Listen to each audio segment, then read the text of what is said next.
Hey everyone, welcome back and happy Friday. All right, guys, well, we're back to talk about the Shahs of Sunset, who, well, technically they've been canceled, but also we know that Mike was arrested for some sort of domestic violence dispute. Now, we don't have all of the details, but what we do know is his fiancée, Paulina Ben Cohen, is now breaking her silence after the domestic violence arrest against the Shahs of Sunset star. Guys, we have all the details and more, but before we jump in, I want to say a huge thank you to everyone who showed up and showed out in Nashville. I love you guys. We had an absolute blast. And if you guys got the live stream, well, thank you guys so much. And I hope you enjoyed the show. In the meantime, don't forget to smash that like button, get subscribed, hit that notification bell. And well, with that, let's jump right in. It's time for all your binge-worthy pop culture news. Welcome to Up and Adam. All right, guys, so it looks like Mike from the Shahs of Sunset, which technically have been canceled, okay, his fiancée, Paulina Ben Cohen, is speaking out about his March 27th arrest. Weeks after the Shahs of Sunset alum was taken into, technically, he was taken into custody, and this was on suspicion of domestic violence. Paulina released a statement via her attorney, Josh Ritter, and this was in regard to her hopes of their sad situation. We are working with the authorities to seek a just and fair outcome to this sad situation. The family appreciates your space and respect for their privacy during this time. The statement to Reality Blurb explained. According to Page 6, Mike was arrested by West Valley officers for what was described as an intimate partner violence with injury, which indicates that a victim was left with visible injury. However, in a statement shared by his own attorney, Alex Kessel, the Shahs star denies the allegations, which we've seen before, is denying the claims.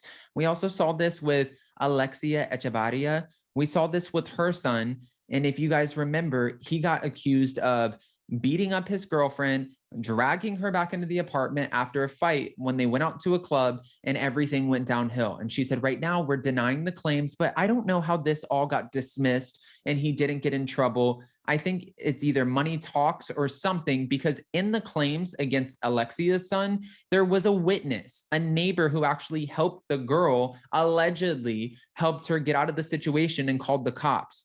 So how? Unless they paid you off, I don't get how this happened.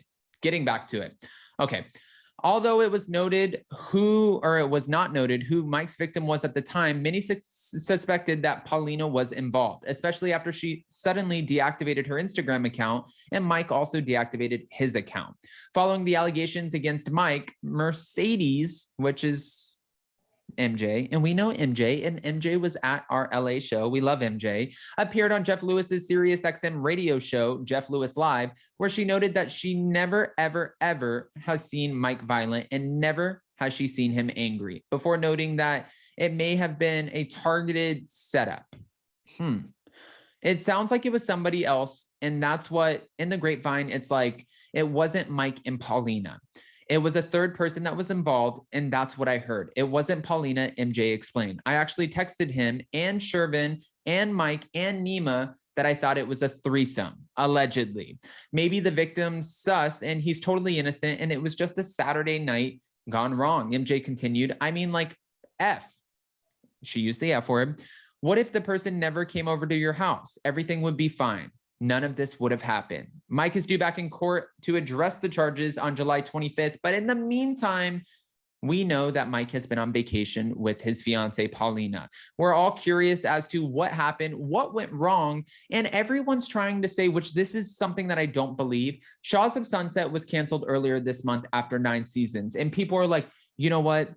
I think that it was because Mike's arrest. I don't think it was because Mike's arrest, because if you look at Vanderpump Rules and you see where Stassi and Kristen and Jackson, everybody, they were fired for their actions. If they wanted to fire Mike for this domestic violence dispute, they would fire him, let him go, and they would continue filming the show and just exit him out of it, just like they did Vanderpump Rules. That's not what they did. They canceled the entire show, which makes me think, oh, okay, there's a bigger issue here. And if they canceled the entire show, it's not just because of a Mike arrest. And if they canceled the entire show right after Mike's arrest, it makes me think that this conversation, well, it was being had for a lot longer than this. Also, MJ and Gigi, they both teased that there's something bigger in the works, which makes me wonder, what are you guys working on? Now, I saw on Twitter and social media where people are like, we have another Shahs of Sunset. They're revamping it. They're making it about MJ, Gigi, and Reza.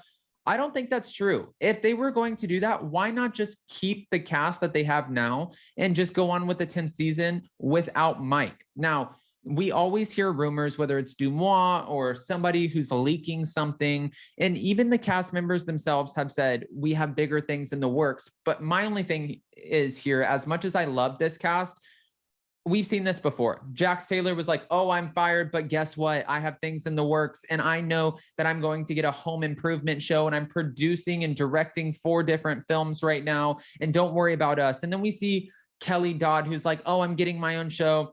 We're working on a new project. It's like you hear all of these things, but how believable is it? And I feel like a lot of these cast members, when they're let go from a reality TV show, they're trying to keep some sort of relevancy and keep pushing forward. So what they do is they tease like, oh, you haven't seen the last of me yet. And then ultimately we end up seeing them on their own podcast or YouTube, but we really don't ever see them on another reality TV show, except for Monique Samuels, who, by the way, I'm so excited to see her new show, Love and Marriage, because I think with her doing that and having a comeback after walking away from Real Housewives of Potomac, she was not fired. I think it's like one of those Sheree Whitfield kind of opening credit lines of, don't call it a comeback, call it a takeover. And she was actually able to come back and take over a whole new show where not only did she get to help produce, she got to help put the cast together, and she's viewed as the front runner for the show. That, my friend, is just amazing, especially because she didn't even tell us. Like, Kelly Dodd says, oh, okay, we have a new show coming. Jack says, oh, I have something coming. You don't hear anything from Stassi, and you didn't hear anything from Monique Samuels. I'm definitely not comparing the two because I love me some Monique Samuels, but you didn't hear anything from her until it happened. They filmed it. Nobody knew it was happening for the most part. And then all of a sudden, boom, we get a new trailer and we're like, oh, this is a comeback or a takeover, right? I get it. Okay, punny. But she didn't say anything. We just know it's coming. And that's usually what people do when something is coming. They don't really tease it. They're just like, I'm going to go ghost. You're not going to hear anything from me, and watch and see me work.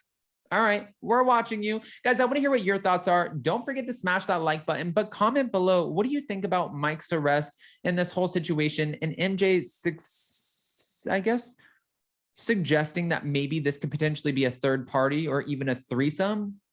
What are your thoughts? Go ahead and comment below. And before you go, don't forget to smash that like button. If you're not subscribed, get subscribed. And don't forget to hit that notification bell. I love you guys so much. Go to spillingtealive.com. Grab your tickets for our April 28th show in Nashville, and we'll see you next time. Bye, guys.